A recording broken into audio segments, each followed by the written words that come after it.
Hey everybody, how you doing? Long time no see. Good to see your smiling, happy faces once again. I know it's been a while since I posted a video. I did do that Brian Wilson video while I was on vacation just because I was very moved. I'm a huge Beach Boys fan and I wanted to do something just to commemorate what a huge part of my musical upbringing the Beach Boys and Brian Wilson played. So hopefully, if you haven't seen that video, check it out. If you have seen it and you enjoyed it, I'm very happy. I got some very nice comments on that. But anyway, I just got back like 3 in the morning last night. I got back from Panama, so I'm a little groggy. And the first part of the vacation was fantastic. We stayed just outside Panama City. There's like this causeway that you drive, and it gets to like the nicer part of Panama, where it's kind of more like boardwalks and nice shops and restaurants and things like that. And then you get into the city and it's a little more rustic, I guess you could say. But we took a tour of to see some of the monkeys, and you get to see sloths and things like that. I posted some stuff on my Facebook page, and we took a tour. We went to see this indigenous tribe. We went through the Panamanian jungle. We took an hour van ride into like kind of this remote part of Panama, and then we got on a boat, and it was like a half-hour boat ride to this indigenous island, or this island where this indigenous tribe lived, and we got to see like their artwork. They did some like, what do you want to call it, like their native dances, and it was just a very cool experience for that. And then after we spent that time in Panama City proper, we took a flight, and it was a very old plane. Like, I'm talking like a Fokker propeller plane. The plane smelled like 1982, and I happen to be an aviation enthusiast, and I was kind of nervous getting on this plane, I'm not gonna lie, because like I said, you walk onto it and it's like, you know, it smells like the 80s. It's a very old plane. The air conditioning barely works, and so we took a plane to Bocas del Toro, which, if you've seen anything on the news in Panama, which we were not aware of until we were already booked to go there, but it was like a all-inclusive island just off of, it's about a half-hour boat ride from Bocas del Toro. But apparently what's been going on there is in Panama, and I'm sorry if you're not interested, but I'm just sharing this because I'm groggy. I haven't gotten much sleep, so I'm just kind of rambling on. But basically, the government instituted that pension, in order to qualify for a pension, you have to be 80 years old. They raised the age of the pensions in Panama to 80. Like, are you freaking kidding me? And so Panamanians are losing their mind. They're so pissed off, as they should be. And at the Chiquita banana factory or whatever, they, I guess they set up some kind of blockade so trucks couldn't get in and out. So there's been some unrest there. There were some car fires and just some general rebellion kind of going on the Bocas del Toro island, which when we got there, it was fine. Our plane landed, and then we took the boat. And so we spent a couple days on this all-inclusive. But then when we got back, there was a very heavy military presence. There were military helicopters on the airstrip. There was a huge, like, military transport plane on the tarmac. There were soldiers everywhere, armed to the teeth with these giant submachine guns. They had, just off the tarmac, like this area, I want to call it a cage, but it was basically a cage. They had these guys, they were basically only clad in shorts. There were probably about 30 guys that they rounded up into this cage. And I don't know what they were going to do with these guys, but already the weather that morning, we flew out on Saturday, But the weather that morning had been like torrential rain. They weren't letting any planes come or go. So our plane got delayed. But we were really worried because there were so many military personnel that they weren't going to let us leave. It was kind of intimidating. We eventually did leave. We missed our connecting flight, so we had to spend the night in Panama. And then our flight got delayed again. It was just a big mess. And so I didn't get into Detroit until like 1 a.m. in the morning, and then I had to drive, and we'd go drive to pick up the car and then go drive and get the kids. It was just a very late night. So anyway, I know I'm rambling. I'm sorry about all that. But anyway, we're here to talk about records. But all I'm saying is I did have a great time in Panama. Although I will tell you another story. So we arrive in Panama, and who went? It was myself and my wife and my daughter. She just turned 31 years old. So we kind of did this trip for her birthday. So we land in Panama, and we got an Airbnb, which is where I was telling you, like off the causeway. I forget what the island was called, but anyway.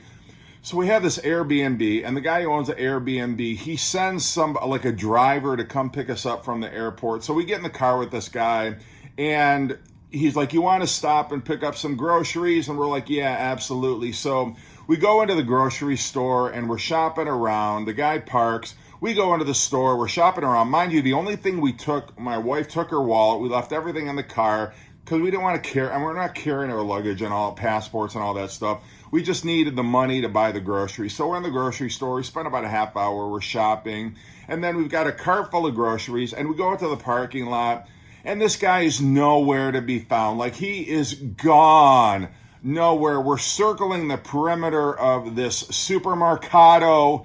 The guy's nowhere. And I'm starting to freak out because now it's like 15 minutes. 20 minutes. He did not tell us he was going anywhere. And I'm thinking, this is great. We're stranded in Panama, our very first night. It's about 8 o'clock. And for those of you who don't know, it gets dark this time of year. It's the rainy season, which is basically winter in Panama because they're so close to the equator. But anyway, so it gets dark. They're like pitch black dark at 6:30 at night. So this is like 8 o'clock. So it's already been an hour and a half of darkness. And this guy is gone. Mind you, we don't have our passports. We don't have any of our credit cards. We just have like the cash that we were going to, pay for the groceries with. None of us have our phones. And I'm like, we are fucked. If this guy does not show up, we are totally fucked. I don't speak the language. I know a little bit of Spanish, but not enough, not functional enough to say, like, this guy scammed us. We have no luggage. We have no passports. We have no phones. I mean, we were like in a real hurt locker. So a half hour goes by. 45 minutes goes by. And we're standing out in the heat with this cartload of groceries. Like, what the fuck are we going to do? But eventually the guy did come back. But I'm telling you, I was sweating bullets. And I'm already trying to think, like, what the hell how are we going to get out of this jam? Like going to the supermarket and our broken Spanish try to get somebody to help us out, like American Embassy. I had no idea, but I was really starting to sweat bullets there. So anyway, Panama, great time until it wasn't, sort of towards the end, but I'm not going to complain. Beautiful vacation. Love Panama, and maybe I'll come back there someday. So anyway, enough with that travel log story, but when I came back, I got some VCLT in the mail from Josh, which I knew he was mailing to me. Josh is one of the most generous guys in the vinyl community, one of my best friends in the VC, and always he's on the lookout for his friends. This is a 12-inch single of Undercover of the Night. These are not decal stickers, by the way, but it's sort of like they just took the cover and angled it right here. It's a 12-inch single, an extended version, and then there's an instrumental version of Feel On Baby on the B-side. He saw that and grabbed it for me. I appreciate it, Josh. And then he very generously gave me his copy of the Australian version of High Voltage. He got the more recent reissue, and then this was given to him by Aaron Mutha-Alamer, and he said, I don't need this anymore. Would anybody like it? I'm like, yes, please, because I missed out on the reissue. I got the TNT, but I did not get this. So I love this. This has got some songs that appeared on the U.S. or North American version of High Voltage, And then it also has, hold on, somebody is calling. All right, sorry, shut off my video. But anyway, this is, what was I saying? So there's a few songs that appeared on the North American version of High Voltage, and then the remainder of the songs appeared on the, 74 Jailbreak EP that was released in the 80s, but very happy to have this. It's on colored vinyl. I think it is like gold colored vinyl.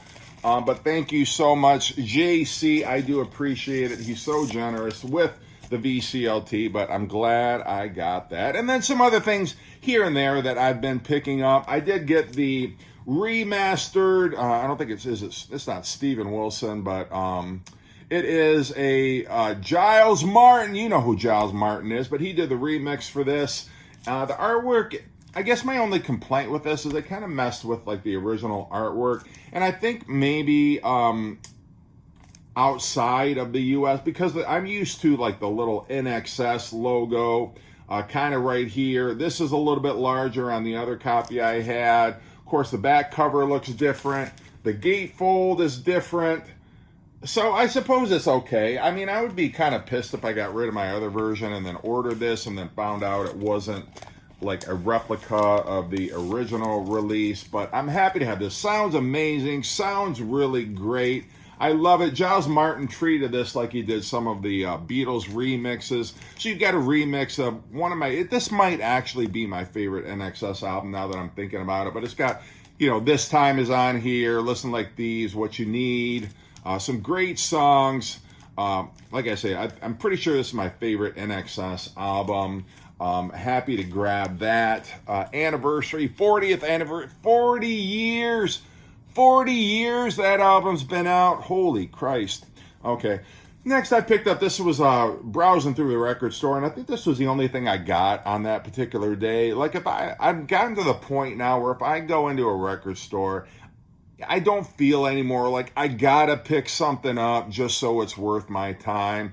I got enough records now that I don't need to be picking up just stuff that I may or may not play. If I'm getting something, it's gonna be something that I actually want as part of my collection. I'm not doing any blind buys or any shit like that. But I did pick this up. Go-Go's Vacation. Now the only one I need is Talk Show. I got Beauty and the Beat. I got this, and now Talk Show will complete my collection. But it's not difficult to find. So I know one day in my travels, I'm sure I will grab it. But great album. Spun it. Sounds fantastic. Love the Go-Go's. So I did grab that. And then these are like Amazon purchases that I've made over the last month, but they're all three by the same band, and that is Frank Zappa and the Mothers of Invention, or at this point they were just known as the Mothers of Invention. I had this on CD. I love this album. This is their debut. It's a double album, and it's like a great debut album, but so interesting. It's got elements of like doo-wop and acid rock. Heavy in places, goofy all throughout the record. That's what I love about it. It's just, they don't give a shit at all. Frank Zappa, as we know, he marched to the tune of his own drummer. But that all started with this release, and it's very cool. I love Hungry Freaks, Daddy. I Ain't Got No Heart. Anyway, The Wind Blows is almost kind of poppy. There is some the thing is, there's, as weird as this album is, there are some definitely very poppy tracks on here. Trouble Every Day is probably, if you're familiar with any song on this record, it would probably be Trouble Every Day. But it's got a very commercial sounding, but he was very much influenced by like the New York, like the doo-wop sound of the late 50s, early 60s, and you do hear that, but it's done in the Mother's own inimitable style. I freaking love this. I didn't realize they reissued these. I was just kind of browsing on Amazon. I'm like, holy shit, are you kidding me? I had these on CD, and then I'm like, I gotta pick up the vinyl. And this is like heavy cardboard sleeve. It's not like cheapo, like the sleeves that you typically get now. Like, the reproductions on these are simply fantastic. It's got the great gatefold, but they're very faithfully produced.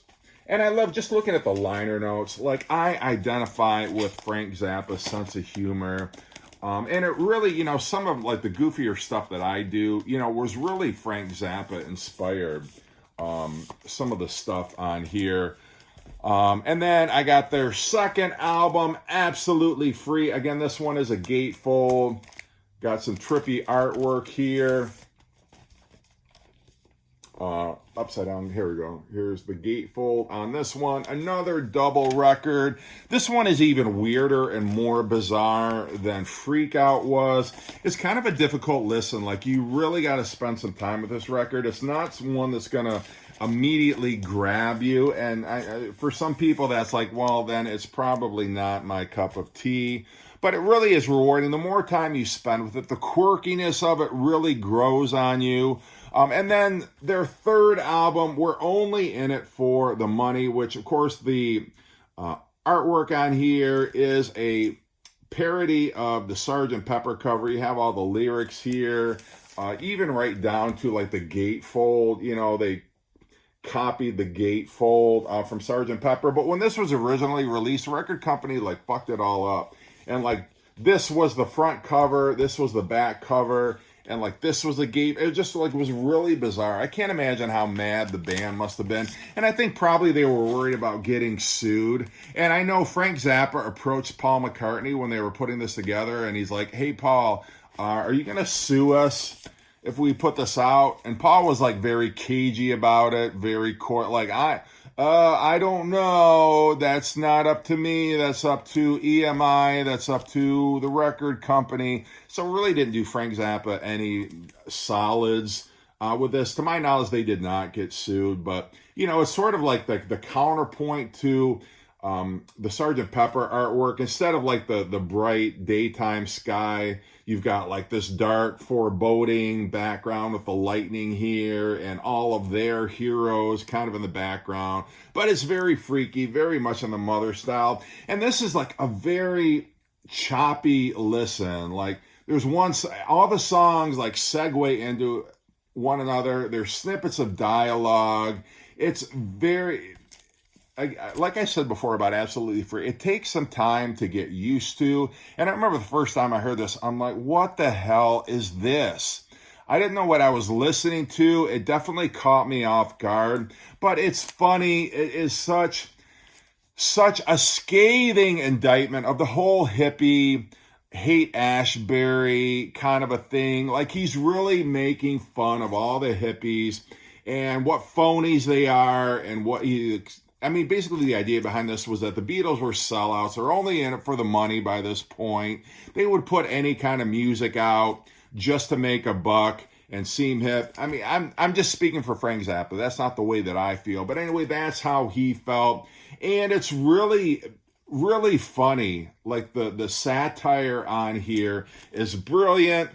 It's just such and I don't think many people, I don't think that album sold particularly well, but, you know, knowing the history of the 60s in San Francisco and all that, it really is a funny listen if you know anything about hippies and everything that was going on back then. So anyway, sorry this video went a little long, but thanks for watching. Those are my recent vinyl pickups. Hope you're doing great, and take care.